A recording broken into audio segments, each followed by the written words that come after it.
This is Gangsta-Gangsta, and I am your host, Askari Abdul Muntakam, and we're live from Florence and Normadie. We're going to be talking here today with our good brother Lowdown. We're going to be talking with a number of people about the peace treaty process that went down in 1992. We also know something infamous went down here on this very corner, 1992. This is the corner of Florence and Normandy, the beginning of the LA Rebellion. But one day prior to that, there was a historic peace treaty that was signed. I want to talk to you, Lowdown, about that. Let's see if we can get you in here. So,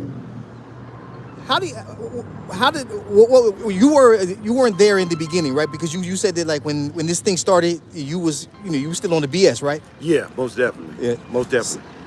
Because I wish I had been about it, but I wasn't about it, so I'm not going to sit here and lie and act like I was with it because everything went successful. I wasn't feeling it. So that's why I understand the youngsters when they not feeling it when certain stuff happen, because we just have a different type of agenda. So I want you to talk about that. I want you to talk about that when you say not feeling it, right? Because that's a part of, that history as well. Like that there were people who were with the treaty, there were other people who weren't with it. What was your reasoning, the rationale that you was using at the time, or what was going on in your own mind at the time that said, look, I'm not with that stuff? Because we had built up so much of a hate of our so-called enemies, I just couldn't see myself tying rags together, talking peace, and it was a lot of bloodshed, you know what I'm saying? Bloodsheds, fights, a lot of negativity, and then just one day pop up and say, oh, we finna all get along. I wasn't feeling that right there, so that's where the anger sat in at. I probably talked about people from my own community worse than the so-called enemy because I couldn't believe it. I didn't come down that one day, what the majority rules. They did it, like I said. I wish I had been a part of that in 92. A couple of years later, I kind of light came on my head. I started pushing this piece, and I've been pushing it ever since. But the actual running to the projects back and forth, I'm not going to take credit for that because I was one of the ones that didn't feel it as it went on. So talk to us about why peace is important. Why is that important? Because, it's going to keep on going if you don't stop it somewhere. People, I'm get back or whatever. You reap what you sow. That's the easiest way to say it. You feel one way when you're only giving in, but when you're only receiving in, it's a whole different story. And that's what I try to tell these kids out here. People talking about how big they gun. Oh, I got this. Oh, I got this. That make it worse for you because, they're going to get the jump on you. If they know you like that, I'm not going to come playing if I know I'm trying to do something to you. So you're really just putting a target on your head when you talking about how big your gun is and what you going to do and how you going to do it and stuff like that. That word travels. And so if I approach you and I'm hearing things like that about you, I'm not coming playing either. So now may the best man win. So what is the objective of the peace process? I know you came in a couple of years later down the line. What is your objective now? What are you attempting to accomplish with continuing with the peace process? Well, I can even speak on this. So last year we did it, and we was talking about the 30th anniversary of the peace treaty. So younger minds or people that wasn't ready, they got to saying things like, we not at peace, we don't get along with this person. So we had to even kind of change the word to commemorating.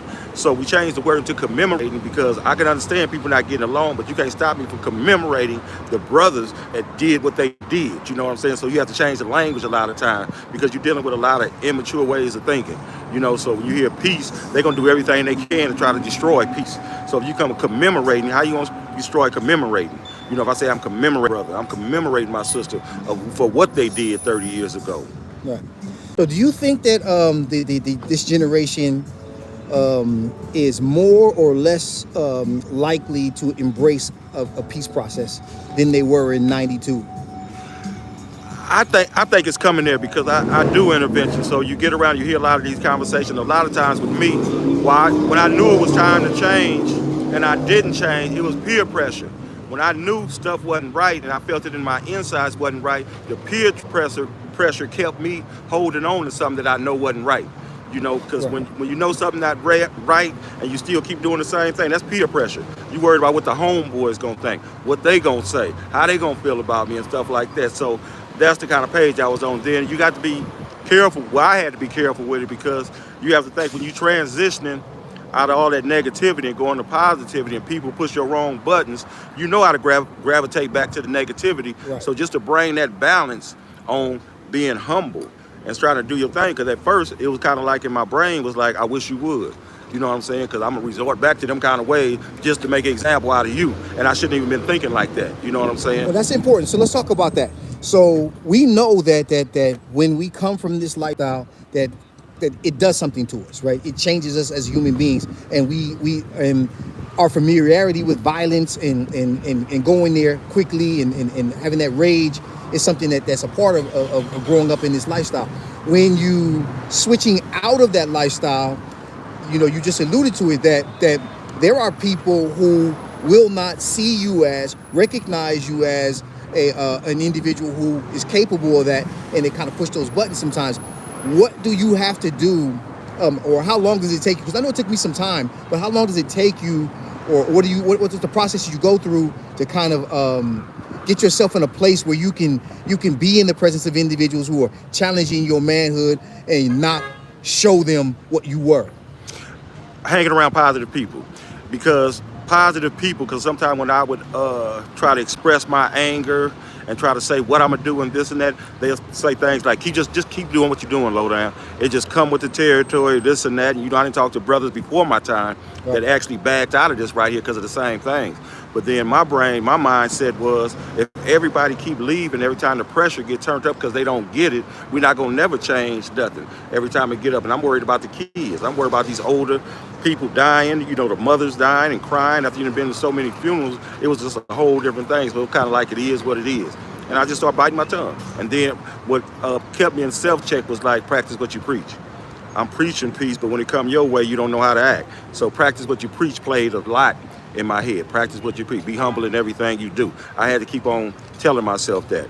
And that's the way I started moving. Yeah, I'm kind of the same way. I talked to Baby Duck about this, and what he would say is this. He would say, he said one of the homies, when he came home, he said, "Homie, you don't got to be Baby Duck. You're already Baby Duck, right?" Mm-hmm. And he was operating at a high level. So, and that's one of the things that I tell people, like, we don't have to prove anything to other people once we get that. Yeah. Once we get that, we've already been there, we've done that. That attempting to prove to another person that we are that, it kind of drags us back into that mindset.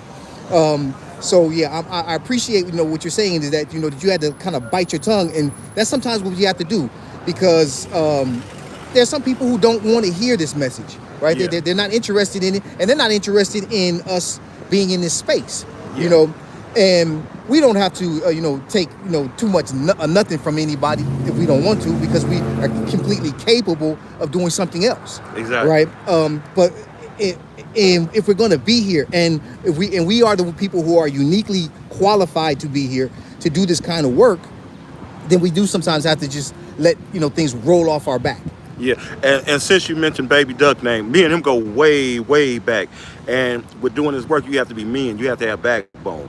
And he's one of them brothers that has backbone. He one of them ones, you can't push him to do something. Somebody he went to school with, and we went our separate ways, started claiming different communities. If he see you right now today, it's going to be that same embracement. A lot of people can't do that. They got to go with the flow and what the homies do. But he one of the men that I know stands up for that. And if he sees somebody he went to school with, he's not finna trip on him because, you from here, you from here. No, that's my school, that's my classmate, that's my friend. You know what I'm saying? And you have a lot of people that won't stand up to stuff like that. When I say we go way back, I'm talking elementary type of way back. You know what I'm saying? And I think I shared with you before, I actually came up over here at LaSalle Elementary School. I ended up Watts because I was a runaway. So that's how I ended up in Watts. I had family in Watts, and it went from there, and everybody went their separate ways. But yeah we have definitely a history. Yeah. Michael, that's Deacon Michael. He's a deacon at the church now. And he changed his life, and the people who know, we know him, right? Yeah. And sometimes it's amazing to see that the transformation that faith has in one's life. And I know faith has really transformed my life. I've seen it transform Michael's life, because Baby Duck was like what I'm talking about. Yeah. So it's amazing sometimes to see how faith can transform people's life. So what role have you seen? What things? I know that we talked about faith. Maybe that's the thing that you've seen as well. But what have you seen that kind of works for when people get tired? What do you see them gravitating toward that works? Because there's some people who get tired and they just stay out here and they're drug addicted or whatever. They can't level up. They can't move past it. So what have you seen that works?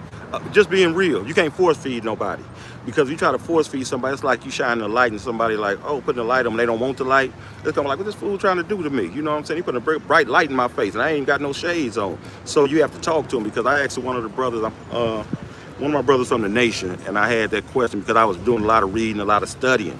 And I'm like, man, why I'm trying to feed them? It's like they running. He said, man, they like babies. You know what I'm saying? They immature to the word. So now my thing was, what do I do and what do I say to keep them in my grasp? Because that's not a guarantee that you're going to come back when you go back out there in the ocean. Right. The whale might eat you up. Right. So now whether I come off with jokes, this and that, talk a little bit about my history or something like that, just to have that conversation. But I got you right now. But I'm not forcing you to change. You know what I'm saying? I'm just trying to be that light, because it's like when you put a flower in a box.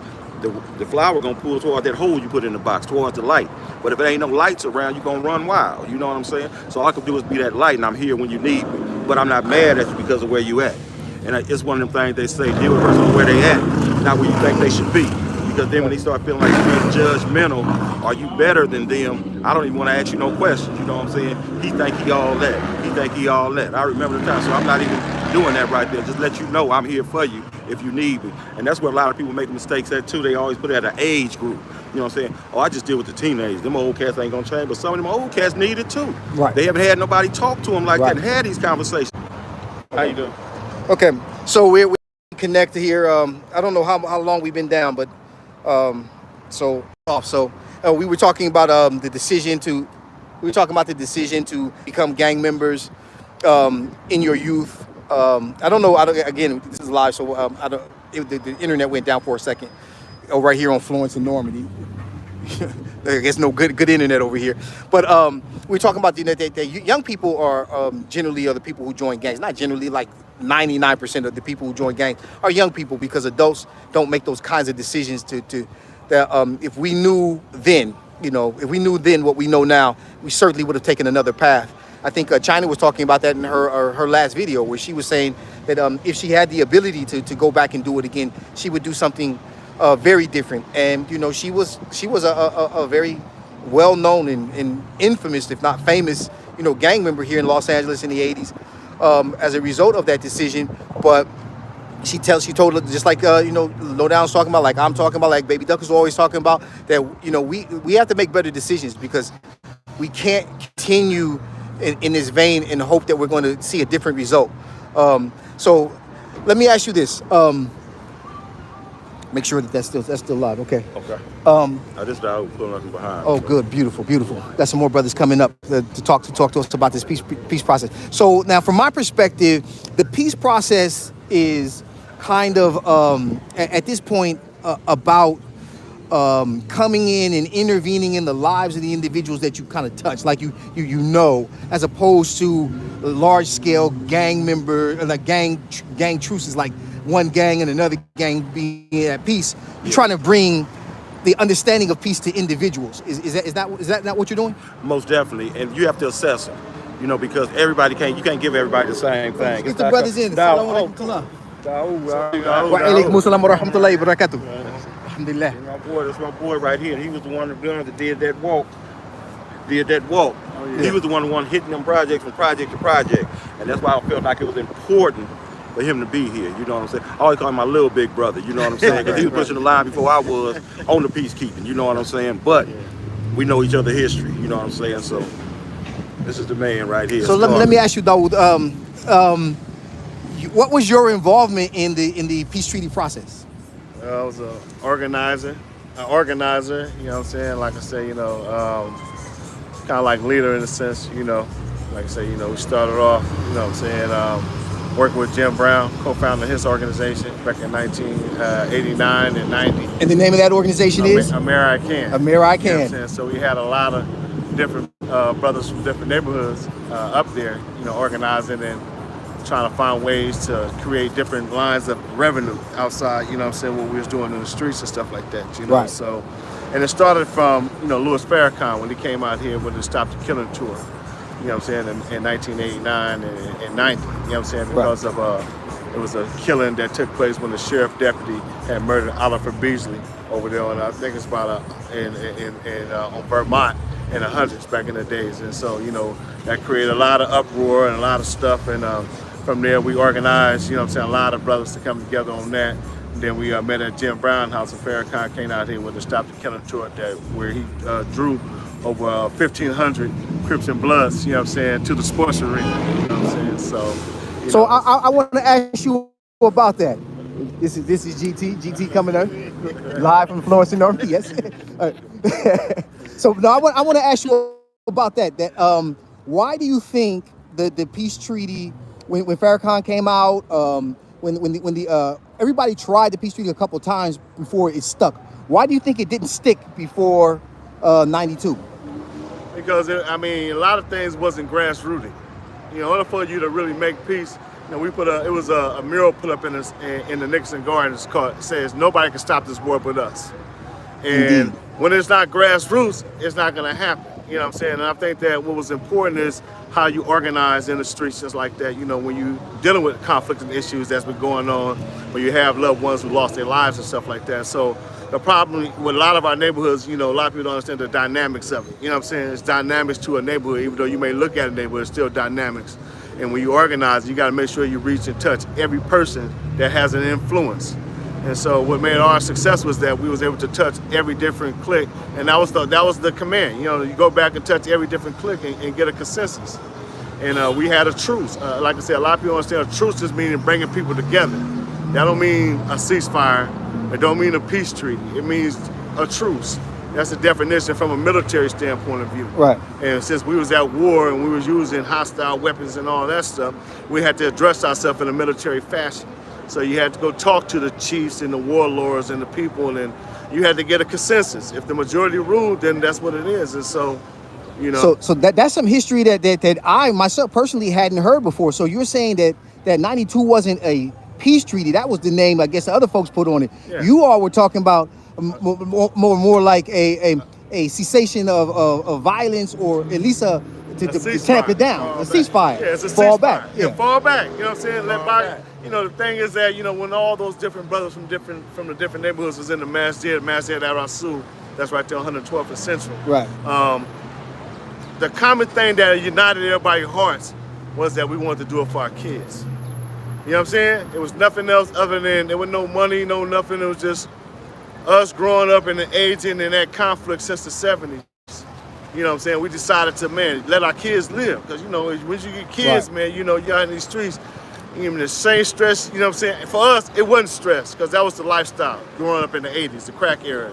That was the lifestyle, you know what I'm saying? And so, but when you got towards a turn of a generation, things start to change because you start losing loved ones, and then you start thinking about your own kids coming up in this environment, you know what I'm saying? And so, that was the common thread, really, that allowed us to call for a ceasefire, was to address our situation and us being who we are and make sure that our kids didn't go through it. Yeah. And so now, this is 31 years later. Why have you continued in this work for 31 years? And have you stopped in that process anywhere along the line? No, I never stopped. It's a life thing as a black man, you know what I'm saying, as a black father, raising kids, raising sons and girls. And, we have to create the environment for our kids to continue to produce and be people great. And we represent legacy, you know what I'm saying? Once upon a time, we called each other Bloods and Crips, and it didn't mean nothing because it was my blood cousin or my cousin. How dare somebody would take those two words and have us killing each other over? Right. And I know from my mother migration from the southern states during the late 40s that it's imperative because we all related some way. He's my first, second, third, or fourth cousin. And we were segregated once upon a time on Central Avenue until the Fair Housing Act in '68, when we were able to migrate to these places where we call right now, these are suburbs. You know what I'm saying? We was able to do that. But the thing was that we knew each other's family. We had family reunions to keep that family together. But we were segregated against another ethnic group than one is on one side of Central at a certain part of time. Gang violence in the crack era allowed us to separate ourselves from each other. So, 40, 30 years, because of conflict that took place between two kids who didn't know how to work out their problem, set off a war where these people didn't talk for 18 and 30 years. Right. And that was another part of segregation. Now you don't know who your cousins is. It's like, it was a system and it was a job done on us because, the crack cocaine era just fueled conflicts that didn't get resolved. And so, it's a history. And for me, as a black man, as a former, whoever, what they want to say. You know what I'm saying? My goal is, man, to make sure that we make a perfect union for our kids, man. We're losing our kids fast. Right, because our children, like, you know, or children, period, like, they don't have the mental ability to take on these adult consequences. Right? Gangbanging brings all adult consequences. You don't get there are no child or childish consequences for gangbanging. So let's look at it like this. Let's turn it around. Let's take the bullshit narrative off of it. Let's take the gang off of it. Yeah. And let's talk about what the bottom line issue is: survival. Our kids can't compete. They can't survive. And when you don't do that, you don't have self-esteem. The only thing that live in the wild is animals. Right. You know what I'm saying? And they put a title on that to justify poverty. It's gangs. But at the same time, we trying to do the same thing that everybody else trying to do. Same thing. We need housing. We need sustainable jobs for housing. We need these things, and our kids need these things. How do we create a nation when we don't have access to that? What turned us to what they say we are is because we didn't have access to that. Our parents migrated over here from the southern state because they didn't have access to that. They came here with the promise and the hope, and they got it temporarily during World War II, where eventually after the war, with no more money. So what can we do with these niggas? Nothing. So they created a system where it was gonna fulfill the promise and an insurance policy for the prison industrial complex that's receiving billions of dollars of money just to keep a nigga in the cell and give a nigga three hot cots with a false ass narrative. You know what I'm saying? Right. Yeah, because they stopped the hot lunches in California. Yeah, you get a sack lunch now. Free football, yeah, a real political prisoner. You know what I'm saying? You know, freedom brothers, man. Yeah, and Damian, he wanted me to tell everybody. I talked to him this morning. He wanted to tell everybody, man, you know, to increase the peace and increase the love. Right? He said we need to start loving each other. We need to start, you know, understanding how to be peaceful with one another and stop killing each other and stop hurting one another. And, you know, he did with that message out here, and I wanted to make sure that Damian Williams is you know, little football. Back to everybody that's out there on the front line. Exactly. Yeah, we got to start talking to these heads of departments, heads of judges, heads of whoever who have influence, because these people are elected in, and they're elected in by the people. Right. You know what I'm saying? It's important for us to get involved with politics, because politics is not just about voting. It's the flow of your tax dollars. And if we're not making a difference, we can't flow our tax dollars to benefit things that helps us.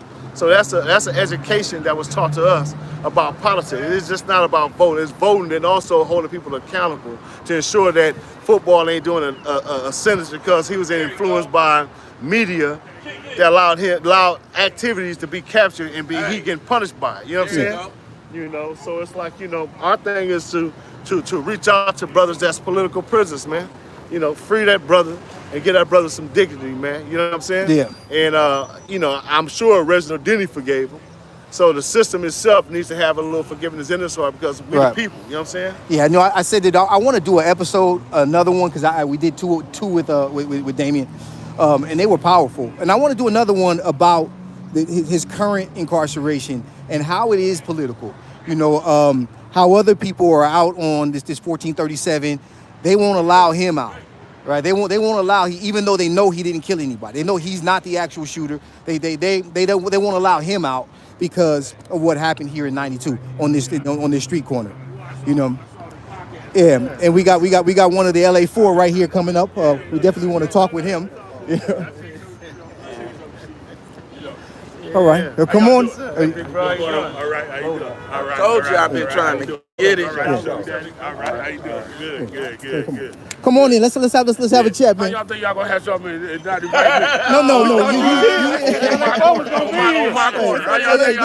This is your corner, man.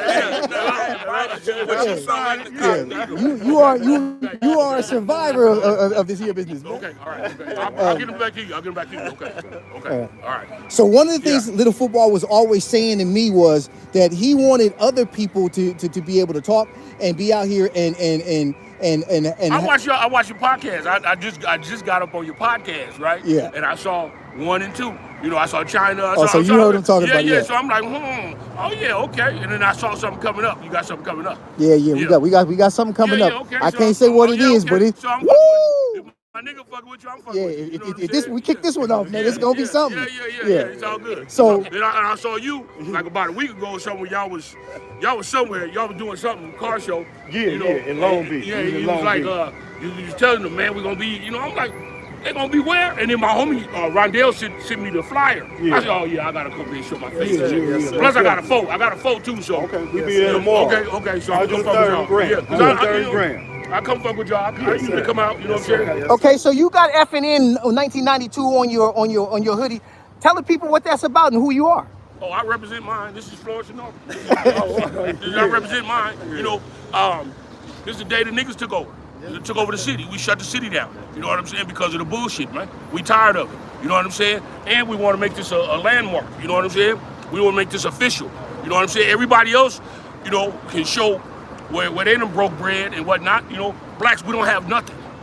And for a long time, right, I wanted to do something in my community in terms of helping my elders out, the seniors out. But, with the gentrification in effect, all the blacks, all the seniors is gone, even in Watts, we used to have a Watts festival, as kids, you know what I'm saying? Brought that thing on back. We had Watts stacks, something where black folks could identify with being black and be proud of being black. You know what I'm saying? We don't have nothing.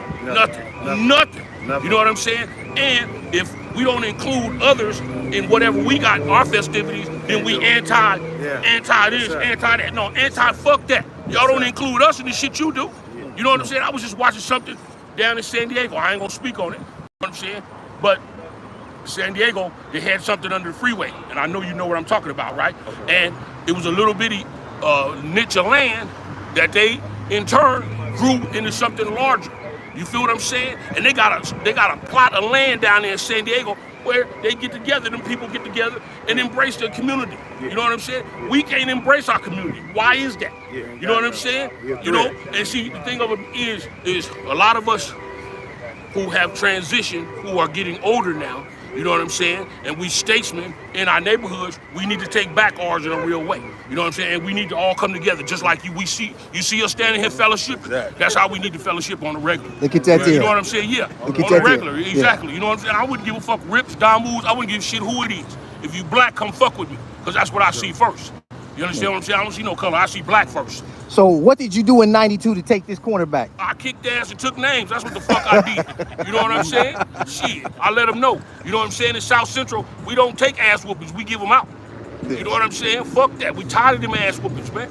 You know what I'm saying? How long, and then, like I said, history repeats itself. They just keep killing and killing. We're not going to allow y'all to keep killing us, man. The people who are looking at this right now just see an old man talking. They don't know who you are. Who are you? I'm a mad old man, nigga. That's what the fuck I am. Shit. I'm still mad. What the fuck? You know what I'm saying? You think I'm going to be nice now? I'm still upset. My name is Henry Keith Watson. You know what I'm saying? My claim to fame is right here on Florence and Normadie, April 29th. Are you a part of the LA? You motherfucking right, I'm a part of it. Hell yeah. You know what I'm saying? I'm the backbone. You're the backbone. You know what I'm saying? All my other brothers, you know what I'm saying, they've been locked up or lost for whatever reason, but somebody got to stand out here and beat this drum. Right. You know what I'm saying? Ain't nobody else going to do it. You know what I'm saying? So, once again, in our community, in everybody's community, and I commend Watch because y'all have stood strong and maintained that. You feel what I'm saying? And I appreciate that. We need that same solidarity here, you know what I'm saying, all throughout the city. We need rips, damus, everybody. I wouldn't give a fuck who it is. If you black, come fuck with us, man.